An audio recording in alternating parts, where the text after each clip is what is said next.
Esta é uma mensagem do Ministério Reconciliados com Cristo. Na terça-feira passada, uma família foi passar um dia de descanso na praia.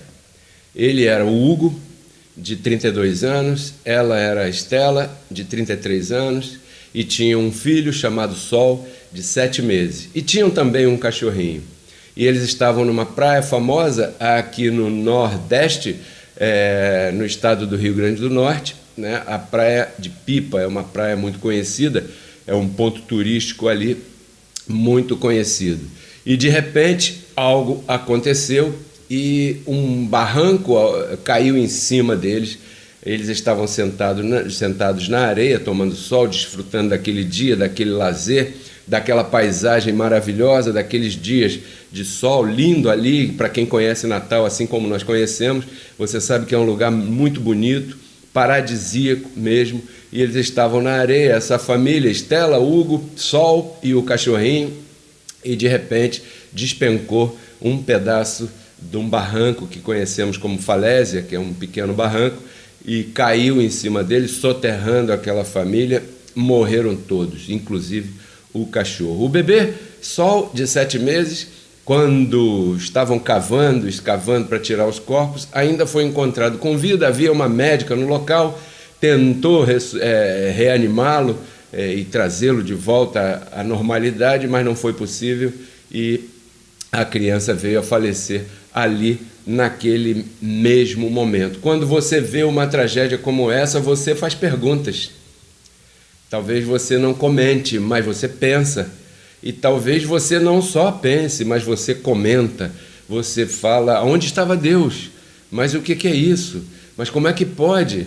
E você para pensar, caramba, tanta gente que está por aí fazendo mal a tanta gente, boa de morrer, né? Boa de cair um barranco em cima e sair dessa terra de uma vez e parar de prejudicar os demais. E isso acontece com uma família assim, aparentemente, claro, uma criança, imagina o que essa criança fez, nada, e morrer dessa forma, morrer dessa maneira. Então você se pergunta, porque o que as notícias te mostram, o que os teus olhos veem, o que você sente quando vê uma notícia dessa é uma profunda tristeza. Você lamenta, você fica condoído, você participa daquele duelo, daquela dor, daquele dolor muito forte, daquele golpe que aquela família deveria estar sentindo naquele momento. Hugo era paulista, né, estava morando no Rio Grande do Norte há 2 anos somente, estava trabalhando num hotel ali, e aquela terça-feira fatídica era um dia de folga, e ele resolveu aproveitar essa folga com a Estela, com seu filho Sol, o cachorrinho, naquela praia maravilhosa, e vem e acontece isso. Bom, a nossa posição espiritual no novo pacto, ela não muda. Ela não muda. Preste atenção nisso. A tua posição espiritual é imutável. Ela não muda. Ela permanece, ela é definitiva, né? Nós sempre seremos e sempre estaremos o que a nossa posição espiritual afirma que nós somos e onde estamos. Olha, nós somos abençoados com todas as bênçãos, nós somos conduzidos sempre em triunfo por Cristo Jesus, nós somos mais que vencedores em Cristo Jesus, nele nós estamos completos e nele também estamos aperfeiçoados e andamos nessa vida de vitória em vitória. Essa é a nossa posição espiritual. Quando você vê uma situação como essa que aconteceu, não falta àqueles que pensem, será que eles estavam fazendo alguma coisa errada, ou fugindo de alguém, ou estavam devendo alguma coisa a Deus para acontecer algo assim tão tremendo? E aí se manifesta como aquela história nos tempos bíblicos, onde a criança nasceu cego e os religiosos perguntaram para Jesus: Mestre, de quem é a culpa? Dele ou dos pais? Para que ele nascesse cego. Porque a tendência da religião é andar por aquilo que se vê. Então, o dia a dia, às vezes, não reflete a tua posição espiritual. O dia a dia reflete a tua condição, que é momentânea. Às vezes, a tua condição mostra a tua posição espiritual, né? Às vezes você está feliz, às vezes você está com a prosperidade manifestada.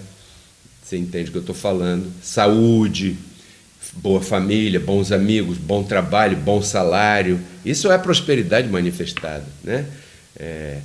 Acordar feliz, agradecido, isso é prosperidade manifestada. Mas às vezes o dia a dia mostra outra coisa.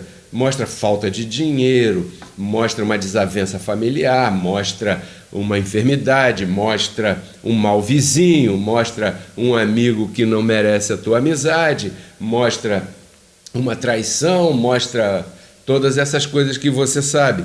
Então, o dia a dia nem sempre vai refletir a tua posição espiritual. Portanto, nesse momento, eu gostaria que você compreendesse que existe a tua posição, que é imutável, como dizia o nosso profeta, que foi ministro Magre, imexível.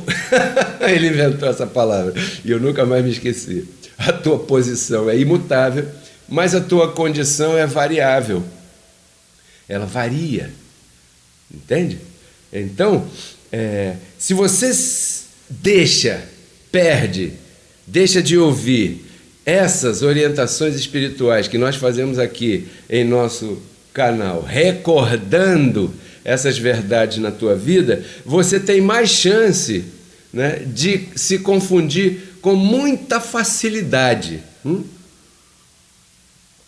Porque você, quando vê essas coisas, você esquece da tua posição espiritual e perde as tuas convicções, porque aquilo que acontece na vida é só o dia a dia. É só a condição que é momentânea. E, na verdade, morrer, todos nós vamos. Alguns vão morrer com um barranco, alguns vão morrer atropelados, outros vão morrer com um ataque ao coração, outros vão morrer de câncer, outros vão morrer de bala perdida, outros vão morrer dormindo, outros vão morrer porque fumaram muito, outros vão morrer porque comeram muito, outros vão morrer porque beberam muito, mas de uma forma ou de outra, todos nós deixaremos essa habitação terrena um dia. O detalhe é que quando acontece uma coisa assim tão trágica, a tendência é dar uma balançada na gente. E se alguém que está nos assistindo deixa de assistir, de nos acompanhar toda terça às 5 da tarde, toda quinta às 10 da noite, todo domingo às 10h30 da manhã, tem a tendência de esquecer da posição espiritual, da direção de Deus, da verdade toda, e perde as tuas convicções, porque ao ter a tua mente confundida com essas coisas, a primeira coisa que você perde, a primeira coisa que fracassa, ou melhor, que fraqueja, é a boa confissão. Você começa a dar lugar às queixas, você começa a dar lugar a reclamações, você começa a dar lugar a lamentações, você começa a concordar com aquele vizinho que diz que tudo está ruim, você começa a se colocar de acordo com o lado escuro da força, com o lado negativo, melhor dizendo, né? Porque você sabe que há uma diferença muito grande entre aquilo que parece e aquilo que verdadeiramente é, né? Posição e condição. Então, uma das coisas que pode te confundir com muita facilidade são as coisas que acontecem, as quais você vê. Elas estão sempre diante de você. Estão sempre na tua lembrança, pretendem invadir tua mente, dominar tua vida e muitas vezes te acusando. Porque agora eu quero falar de uma parte desses ataques que muitos de nós sentimos, que são as tuas falhas. As tuas falhas. Quando você se deixa levar por aquilo que teus olhos veem, você termina falhando. Você vai falhar se você deixar se levar por aquilo que teus olhos te veem. Porque, vou repetir, o que teus olhos te mostram é a condição momentânea. E se você se deixa levar por uma condição momentânea, você vai falhar, porque a própria condição é variável, ela vai te fazer falhar, sabe? Porque aquilo que você vê pode não ser o que está prometido para você. Você sabe que para você tem muitas promessas. Você crê e diz que os da fé são abençoados com Abraão. Outro dia eu falei aqui. Significa que tudo aquilo que foi dado a Abraão por promessa, por multiplicação, por sobrenome abençoado, por sobrenome de crescimento nessa terra, isso foi dado a você por extensão, simplesmente porque você crê, porque você é um filho da fé. Você é alguém que crê. Então, para você tem uma promessa. Agora, a promessa que foi colocada para todos vocês, ela é colocada no campo posicional e muitas vezes não se manifesta no campo condicional. Me entende? Tem momentos que talvez você abra a geladeira, né, e só tem água. Não receba essa palavra. Mas pode ser que você viva um momento de aparente escassez, de aparente dificuldade, de aparente falta, de aparente derrota, de aparente fracasso, sabe? Pode ser que você viva esse momento. E quando você vive esse momento, os teus olhos vão ver esta aparência que eu estou te falando. E se você se deixar conduzir por aquilo que teus olhos estão te mostrando, fatalmente você vai falhar, porque esta aparente falta, aparente falha, aparente escassez não é o que está prometido para você. Eu vim para que tenham vida e vida em abundância. E você pergunta às vezes, cadê? Não é verdade? Porque teus olhos estão vendo outra coisa, talvez. Ainda mais nessa época aí, em que muitos perderam muita coisa. Então, há uma estrada aqui, um fio da navalha aqui que eu quero trazer nesse momento para que você pense comigo, porque quando você anda por aquilo que você vê, você comete falhas, e quando você falha, além de você se prejudicar, algumas vezes você envolve a vida de outros abençoados e acaba prejudicando eles também. Sabia? Eu vou te comentar aqui bem rapidamente 2 exemplos bíblicos em Números capítulo 14, anote aí, depois você pesquisa ali, né? Conta a história do povo de Israel antes de entrar na terra prometida, né? Moisés teve que enviar 12 representantes para poder espionar aquela terra, para ver se eles poderiam entrar ali, com que facilidade ou não poderiam entrar. Mas lembre-se, a terra estava prometida, era para entrar. Mas antes foi enviado 12 soldados, um representante de cada tribo de Israel. E somando esses 12, eles montaram nos seus tanques de guerra e foram lá para vigiar, espionar aquela terra de Canaã. Passaram ali 40 dias espionando e fazendo suas anotações. Certamente, muitas anotações eles fizeram. E 40 dias, e 1 semana, e 2 semanas, e 3 semanas, e 4 semanas, e 5 semanas até que regressaram para junto do acampamento, onde estava todo mundo, os mais de 2 milhões de pessoas, esperando que notícias iam trazer esses 12 espiões daquela terra que havia sido prometida por herança àquele povo que estava caminhando, tinha acabado de sair do Egito ali. Pois muito bem, você sabe da história e talvez não precise eu contar, então vou resumir aqui. 10 dos espiões, voltaram com notícias negativas. Não, isso não vai dar certo, porque o que nós vimos foram homens gigantes, muito bem armados, um exército poderoso, numeroso, em homens, em armas, que suplanta em muito os nossos velhos, anciãos, crianças e jovens aqui que estão caminhando no deserto. 10 falaram que negativamente. 2 disseram, olha, vale a pena, aquela terra é maravilhosa, é a terra prometida, lembre-se disso. Podemos entrar e ali nós vamos ter refrigério, vamos ter alimento, vamos ter pasto, vamos poder viver, cuidar e desenvolver e fazer tudo o que está prometido para nós. Porém, a opinião dos 10 prevaleceu e por isso mais de 2 milhões de pessoas vagaram no deserto por 40 anos, simplesmente por andarem por aquilo que viram.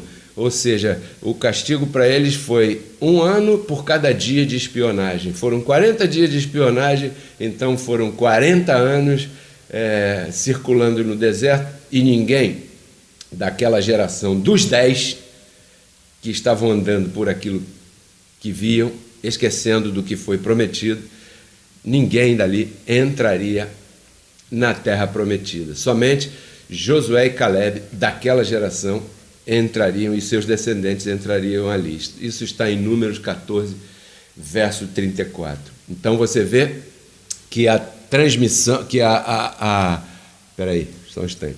Você vê que houve uma interrupção na manifestação daquela herança, porque a visão dos 10 foi negativa em relação a entrar naquela terra prometida.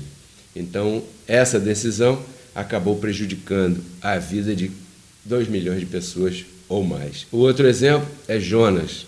Você conhece a história de Jonas, que ele recebeu uma ordem com garantias para ir levar um recado para uma determinada cidade, chamada Nínive, e ele disse assim, quer saber, eu não vou não. Ele olhou e percebeu, recebeu notícias de lá, e disse que lá a coisa estava feia, que aquele povo não queria saber de nada, não ia ouvi-lo, e daí poderia prejudicá-lo. Então, você sabe de uma coisa? Em vez dele ir para lá, para Nínive, que ficava para lá, ele foi para Tarsis, que ficava para o outro lado contrário. E você sabe da história, né?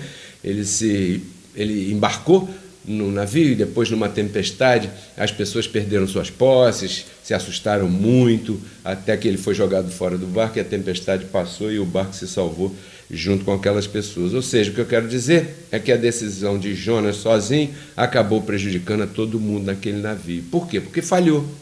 Falhou porque não andou pela posição, senão pela condição, assim como os 12 espias lá na história do deserto. E talvez você já esteja se colocando aí em algum momento atual, porque a ideia é que você use esse exemplo não para se culpar, porque o tema de hoje chama-se Não Tenho a Culpa, e você vai entender por quê. Mas eu quero que você contextualize na tua vida. Contextualize, porque falhas você as tem. Eu tenho falhas. Lamentavelmente, não gostaria de falhar, mas eu falho. Eu falho. E uma das melhores coisas que pode acontecer na vida de uma pessoa é ela começar a admitir que falha. Porque a pessoa que não admite que falha, essa pessoa está mais suposta a ter um ataque cardíaco. Por causa disso, eu vou te explicar por que agora aqui. Você aprendeu desde pequeno a sentir culpa por causa das falhas que você comete. Sim ou não? O que teu pai te disse ou tua mãe te disse quando você tirou nota baixa em matemática?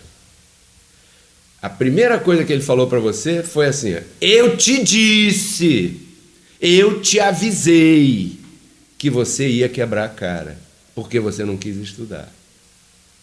Não foi isso que disseram para você? Não é isso que você vê as pessoas falando? Eu te disse que você ia cair, se machucar e bater a cabeça no chão e cortar o braço e quebrar a perna. Eu te disse que... Ou seja, quando a pessoa ouve uma palavra dessa desde pequeno, ela começa a entender que a culpa é dela. É culpa dela, né? Ao contrário, seria quando você tira nota boa na prova, eu te disse que você ia conseguir tirar nota alta. Você já viu algum responsável, pai e mãe, falar isso para o filho? Pois é, eu convido você a começar a mudar esse comportamento dentro da tua casa. Quando teu filho fizer uma coisa bonita, né, dê mais cor a isso. Quando ele falhar, procure abafar, esconder, acabar com isso, apagar isso da mente dessa criança. Procure dar mais cor quando ele fizer coisas belas, coisas bacanas, coisas bonitas, né? Porque todos falharemos. Mas se nós tivermos recebendo uma educação em que visa as qualidades, né, e deixa de lado os defeitos, nós vamos ser uma geração melhor. Porque desde pequeno você aprendeu a sentir culpa pela tua falha. E normalmente as falhas conduzem a algum tipo de fracasso.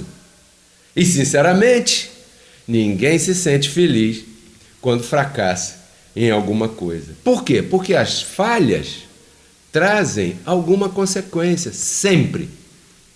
Ninguém falha impunemente. Ninguém comete uma falha e fica impune. Todo mundo que falha traz para si uma consequência. Então há pessoas que se abatem grandemente quando se deparam com isso, com as consequências por haverem falhado. Há outras pessoas que têm um sentido de resiliência muito maior e se levantam muito mais rápido e sobrepujam aquele momento com muito mais facilidade do que outros. Mas isso está em cada um. E a minha intenção aqui é ativar em você a mente de Cristo para que você possa se levantar de tuas falhas com muito mais rapidez, com muito mais facilidade. Para isso, esse título chama-se Eu Não Tenho Culpa, mesmo quando falha. E eu vou te mostrar por quê. Porque essa culpa, abençoada, ela pode te matar. Você nunca te ensinaram de onde vêm tuas falhas. Nunca te ensinaram. Nunca te disseram a verdade sobre isso. Nunca te disseram a verdade sobre o corpo fraco no qual você habita. Já te falaram isso alguma vez? Claro que não. Nunca te falaram isso.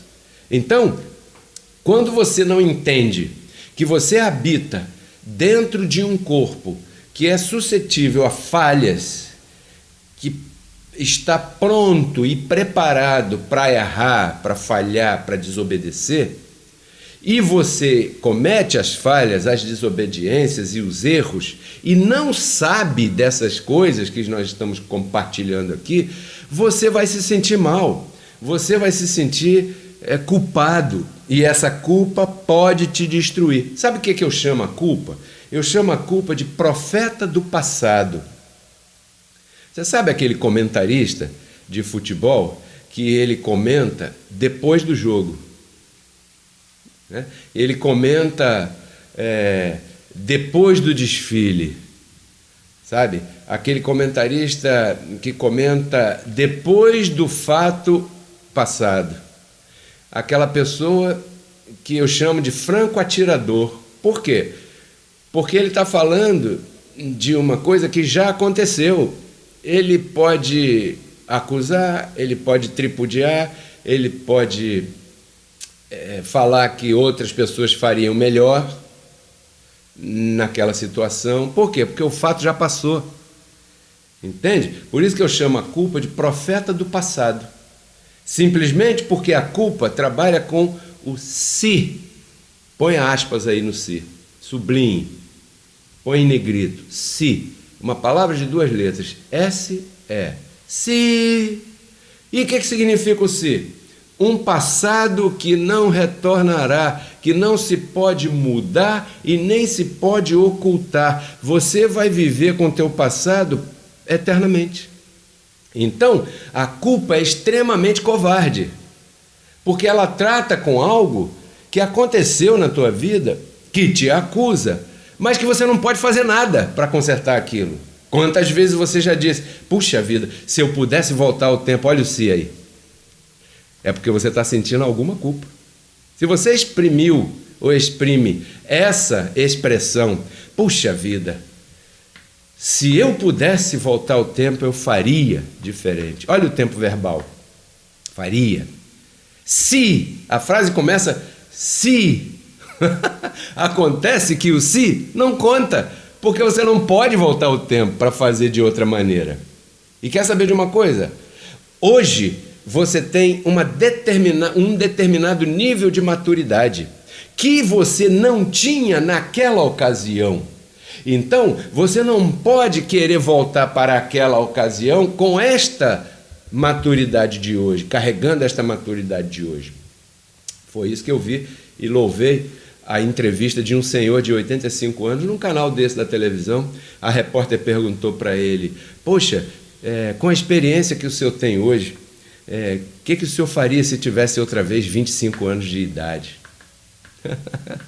Aí ele falou assim: isso é impossível, porque a experiência que eu tenho hoje não tinha naquela época, e se você daqui a 5 anos me fizer a mesma pergunta, eu vou te dizer que a experiência que eu terei daqui a 5 anos será maior do que a de hoje. Quer dizer que a minha experiência não serve para nada em relação a ninguém. Ela só serve para mim mesmo no hoje, não no ontem e nem no amanhã. Achei muito sábio as palavras daquele senhor, porque as pessoas às vezes querem pegar a experiência de maturidade de alguém e aplicar na sua própria vida, e isso não vai funcionar. Por quê? Porque cada um tem o seu cada qual. Me entendeu? Anota esse provérbio aí: cada um tem o seu cada qual. Pedro Kelly, capítulo 1, verso 2. A experiência que eu tenho é só minha, porque Deus tem um tratamento comigo particular. A experiência que você tem com relação às coisas da tua vida são só tuas, porque Deus tem um tratamento particular com você. Você me entende? Então a culpa é extremamente covarde por causa disso, porque ela te acusa de algo que talvez você realmente tenha errado ou falhado, mas que você não pode voltar para consertar, e as pessoas não conseguem. Tem pessoas que não conseguem sair desse rodamuinho. E eu vou te dizer mais: a maioria dos suicídios acontecem por esse sentimento de culpa. Um sentimento de culpa. Eu estava vendo uma reportagem de alguns anos atrás, na Inglaterra. Homens entre 40 e 50 anos de idade, né, a maioria das mortes por suicídio. Olha só, num determinado ano, 4 anos atrás mais ou menos, essa era a estatística deles ali. Por quê? Adultério, dívidas, vícios, desvios financeiros ou de poder nos seus cargos, desemprego. Então os homens sofrem uma carga grande de peso, de responsabilidade que está sobre seus ombros em relação a muitas coisas, e aí ficam com aquilo guardado. E o que acontece? Muita gente se suicida por aí. Creia nisso que eu estou te falando. Havia uma estatística grande, um número grande de pessoas, homens que se suicidam por causa disso. Por quê? Por causa da culpa. A culpa que traz uma grande ativação do teu corpo. Então, eu quero chamar a tua atenção aqui para o nosso Mestre, Jesus Cristo. Ele nunca culpou ninguém, mesmo quando ele encontrava pessoas que as tinham. Quando ele encontrou uma mulher que foi pega em flagrante adultério, ele não culpou a mulher, ele não acusou a mulher, ele não maltratou a mulher, ele não disse: tá vendo aí? Você está sendo envergonhada em praça pública e pode ser apedrejada daqui a pouco porque você está errada, porque você não presta, porque você é sem vergonha, porque você tem um fogo que ninguém consegue apagar. Ele não falou disso, ele não acusou, ele não fez isso. Ele só disse para ela o seguinte: olha, aqueles que estavam te acusando também têm das suas, porque foram todos embora, depois daquela famosa expressão: quem não tem pecado que atire a primeira pedra, e o pessoal saiu fora. Então o que aconteceu? Ele disse para ela: cadê os teus acusadores? Então, vai embora e vê se dá um jeito nesse negócio, para com isso aí, porque isso não vai dar futuro para você. Então ele não acusou ninguém, ele não acusou a mulher que não conseguia parar com marido nenhum. A mulher tinha 6 maridos, imagina, ter um marido só já deve ser um sufoco danado, né, Margarida? Imagina 6 maridos, uma mulher com 6, um não deu certo, 2 não deu certo, 3 não deu certo, 4 não deu certo, caramba, quantos maridos? E ele não culpou a mulher, ele não falou que, poxa, você não deve nem fazer comida direito, porque para marido não aguenta essa mulher. Então, abençoado. O que eu quero dizer com isso? Eu quero dizer que o meu propósito hoje é te livrar desse sentimento de culpa. Te livrar. Os inimigos não são as pessoas. Note bem, a verdade é que você é um ser puro. Parece um absurdo eu falar isso. E é um absurdo eu falar isso para você. Você é um ser puro, porém você está cercado por muitos inimigos. Só que esses inimigos não são as pessoas que te rodeiam. Esses inimigos fazem parte da tua vida. Você dorme com o inimigo todo dia e não se dá conta. E hoje eu quero chamar a tua atenção para que você desperte para esse conhecimento. Renova a tua mente em relação a este assunto. Em Romanos, capítulo 8, verso 3, tem uma expressão que diz que tudo o que não presta está na tua carne. Eu vou ler aqui, porque eu quero que você, eu não quero parecer religioso e ficar lendo Bíblia aqui para você, porque afinal de contas eu estou te trazendo uma orientação espiritual para você poder viver dias melhores. Mas em algum momento eu tenho que fundamentar, porque nós temos pessoas que são nossos detratores, opositores, e que não concordam com a nossa pregação, com as nossas palestras. Então aqui diz em Romanos 8,3, que Deus, enviando seu Filho em semelhança de carne de pecado, pelo pecado condenou o pecado na carne. Ou seja, você é um ser espiritual habitando dentro de um corpo carnal, humano. Você está preso aí dentro. Você está presa aí dentro. E esse corpo carnal, tudo que não presta está nele. Por isso é que você às vezes tem desejos que você se envergonharia se viessem à luz, se você os dissesse, ou se você os fizesse, ou se você os praticasse, se você os cometesse. Então a pessoa que não sabe disso, ela fica pensando que as falhas e erros que ela comete porque o diabo se apossou, ou porque ela é uma pessoa ovelha negra que não tem jeito e já era para ela. Aí, perdido por um, perdido por mil, aí se mete de cabeça no mundo ou no submundo, melhor dizendo. Me entende? Então, quando você entende a tua posição espiritual no novo pacto, quero te dizer que Cristo encerrou o pecado na tua carne, na minha carne, na carne da tua mãe, na carne, com todo respeito, na carne do teu pai, na carne da tua sogra, na carne do teu sogro. Todo ser humano tem uma carne ruim, uma carne defeituosa, porque todo o pecado está na carne. Agora preste atenção, a tua carne é fiel a ela. E você é fiel a Deus. Só que essas duas fidelidades habitam no mesmo corpo, na mesma vida. Outro dia dei um tema sobre isso.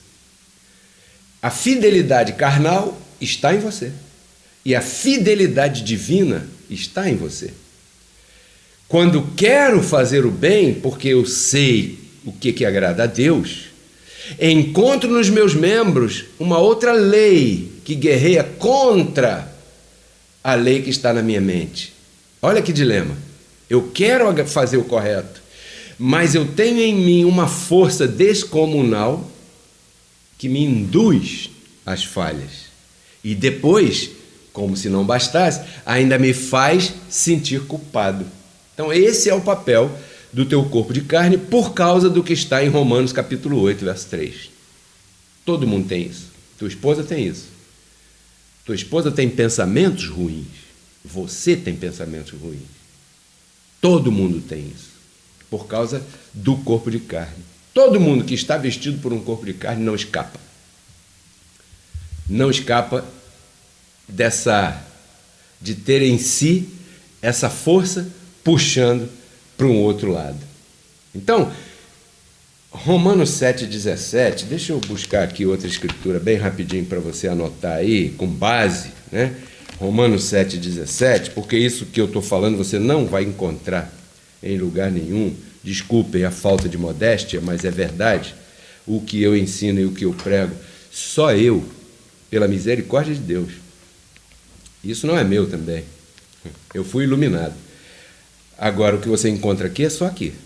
Romanos 7,17 diz assim, de maneira, e essa palavra aqui é para te salvar agora, de maneira que agora já não sou eu que faço isto, as falhas, os erros, mas o pecado que habita em mim. Sabe o que o apóstolo está dizendo aqui? Quando você falha, não é você, e sim o pecado que está hospedado na tua carne. Sacou? Romanos 8,3 transformou você, tua carne, num hotel.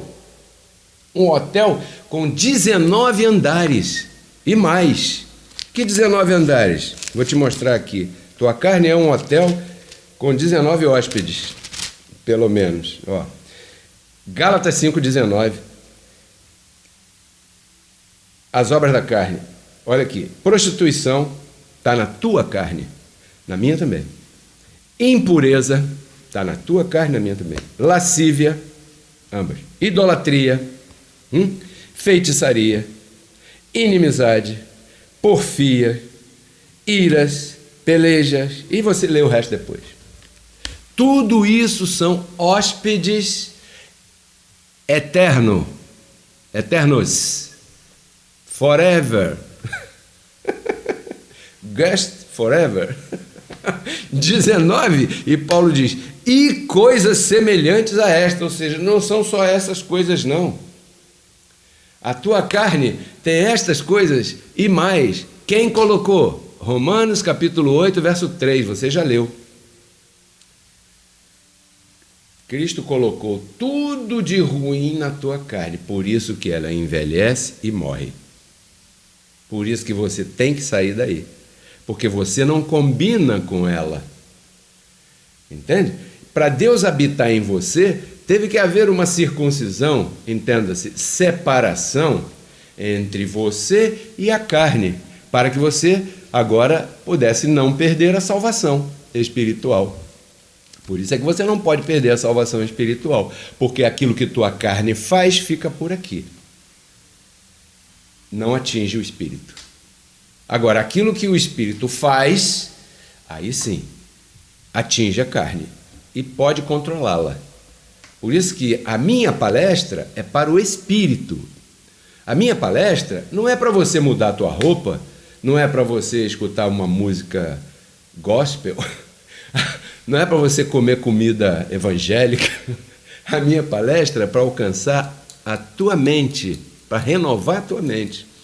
Porque se essa palestra conseguir atacar e afetar o teu espírito, que é a tua mente, fatalmente vai começar a haver uma mudança em você, uma mudança de vida. Por isso nosso lema é renove sua mente e transforme tua vida.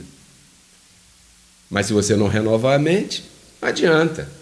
Pode mudar a roupa, pode deixar de ir a certos lugares, pode deixar de ouvir certas músicas, pode cortar a amizade com os espíritas, com A, com B, com C, como os religiosos fazem, mas não vai funcionar. Por quê? Porque você não atacou o problema. Eu não gosto dessa palavra, mas aqui cabe. Você não atacou isso pela raiz. A raiz está na tua mente, você tem que renovar a mente. Mas para renovar a mente, você tem que ouvir aquela pessoa que tem a capacidade de falar para a tua mente. Porque se você ouvir qualquer coisa por aí que está por aí, em nome da graça, puxa vida, como você vai sofrer? Porque não vai funcionar e você não vai a lugar nenhum. Então, primeira coisa, eu não tenho a culpa. Quem tem a culpa?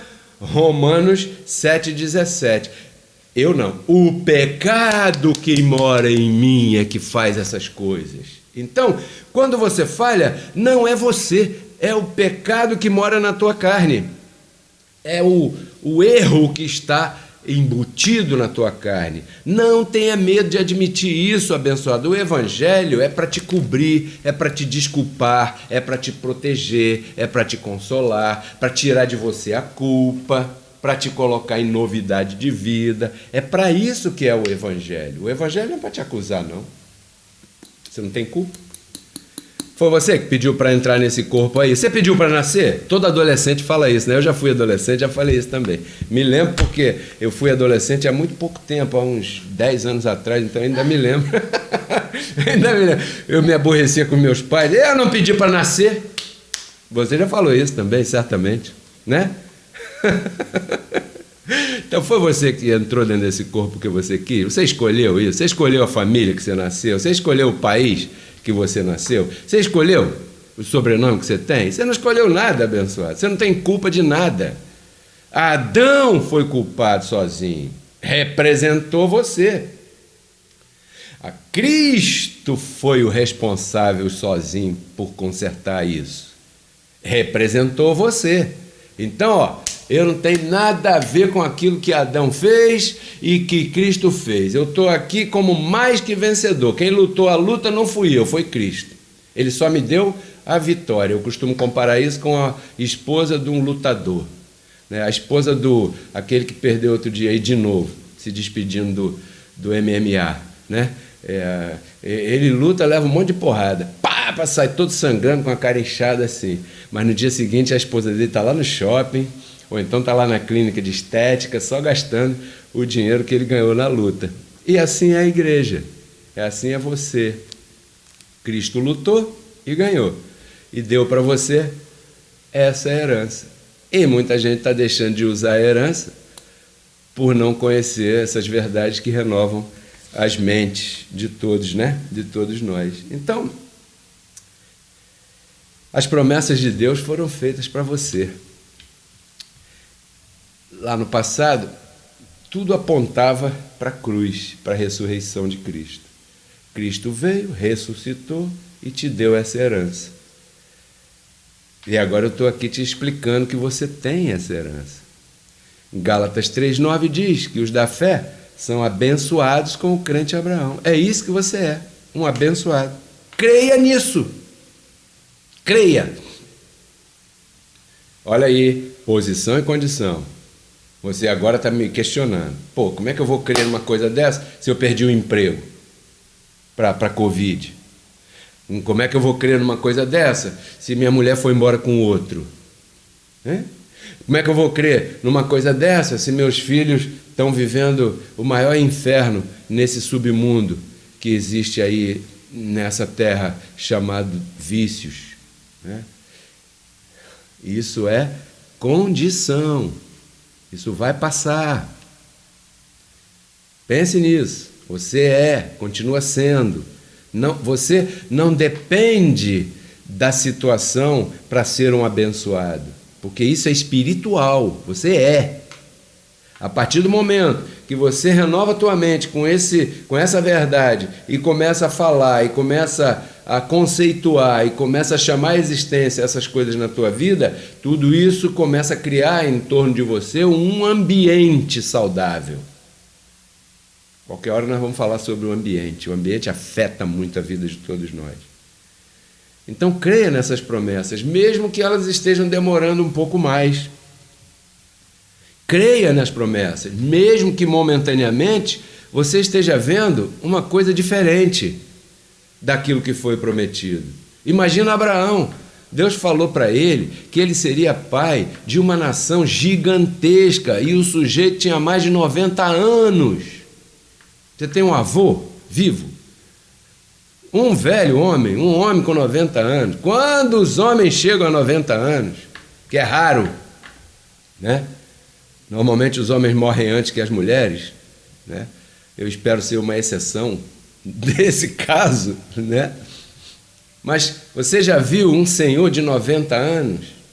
Esse senhor está se arrastando, está prostático há muitos anos já, está não consegue se mexer, não consegue se movimentar.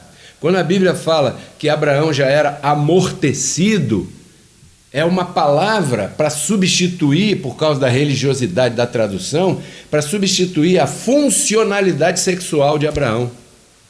Quando diz que Abraão já era de 90 anos e era amortecido. Amortecido aonde? Naquele lugar que não funcionava mais. O cara tinha 90 anos. Sabe quanto tempo demorou entre a promessa feita a Abraão? Abraão, você vai ser pai de uma nação muito grande. E o nascimento do Isaac? 25 anos, aproximadamente. Quanto tempo está demorando a promessa de emprego, de aumento, de novidade de vida na tua vida? Está demorando um mês. Só? Eu não quero aqui fazer disso um caso de riso, não é isso. Mas eu estou te trazendo uma palavra, buscando trazer um consolo na tua vida. Calma, mesmo que a aparência dure muito tempo, a aparência ruim, você tem que caminhar por aquilo que Deus diz que você é.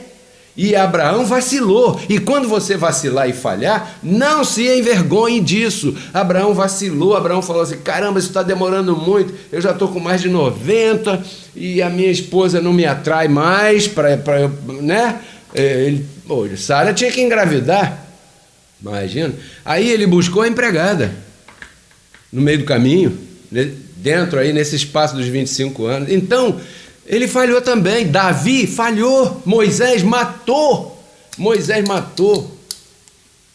Quanta gente chamada grande, né, que as pessoas querem, fulano e tal. Se você olhar em Hebreus capítulo 11, lá os chamados heróis da fé, você vai ver que todos eles tiveram falhas como você e eu temos. Talvez a diferença seja a mesma, né? Que o mesmo item, a mesma observação que você tem que eu tenho, a fé. Eles acreditavam nas promessas e mesmo falhando, eles sabiam da sua fraqueza, da sua dificuldade. Então, mesmo que momentaneamente você não esteja vendo a manifestação da promessa na tua vida, haja como se ela estivesse aí. Mesmo que você esteja vendo coisa diferente. Isso é uma condição. A tua posição espiritual, você já sabe qual é.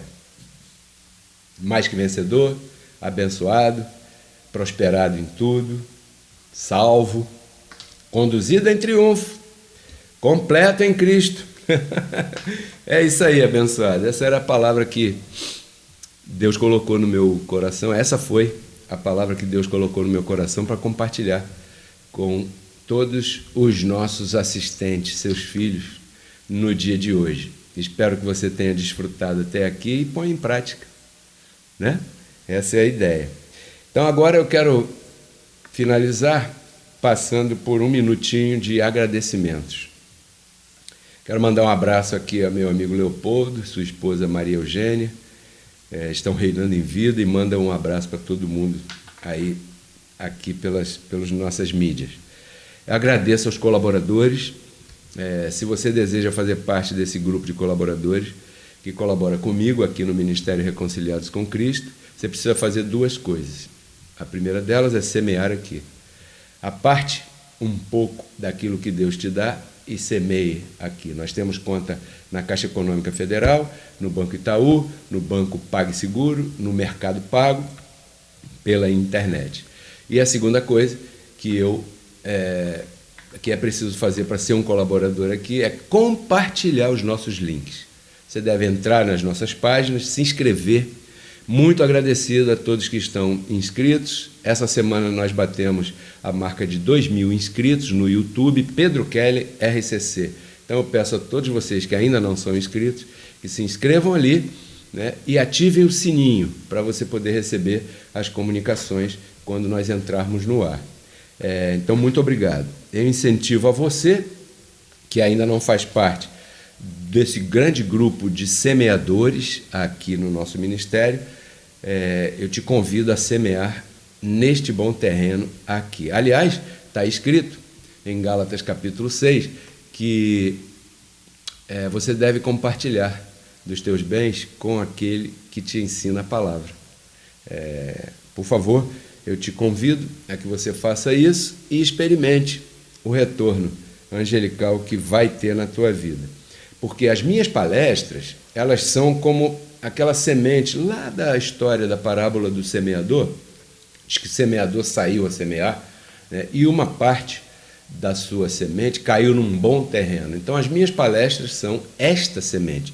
E você, que faz parte da minha audiência, é esse bom terreno, é essa boa terra que deu frutos lá da história da parábola. Meus contatos são o WhatsApp aqui no Rio de Janeiro, 991048388. Se você deseja informações sobre qualquer assunto, inclusive como semear, os dados bancários, tudo isso. 991048388. Se você gosta ainda de escrever e-mail, tenho também. Contato pedrokelly@gmail.com. Mídias sociais, me siga lá no Instagram, Pedro Kelly, no Facebook, Pedro Kelly, no YouTube, Pedro Kelly RCC. Vou ficar por aqui, te espero terça-feira às 5 da tarde com o programa Café e Palavra com Pedro Kelly, que sou eu mesmo, muito prazer. Vamos ter vinheta hoje? É isso aí. Olha, tudo isso está preparado para você. Renova a tua mente e transforma a tua vida. Tchau, abençoados. Melhor semana.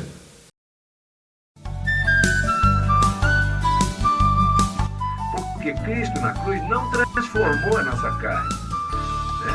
Ele resgatou o nosso espírito. A Bíblia diz que Deus estava em Cristo reconciliando consigo os seus filhos, né? E nos entregou a palavra da reconciliação. E a palavra da reconciliação é essa que nós pregamos, abençoado.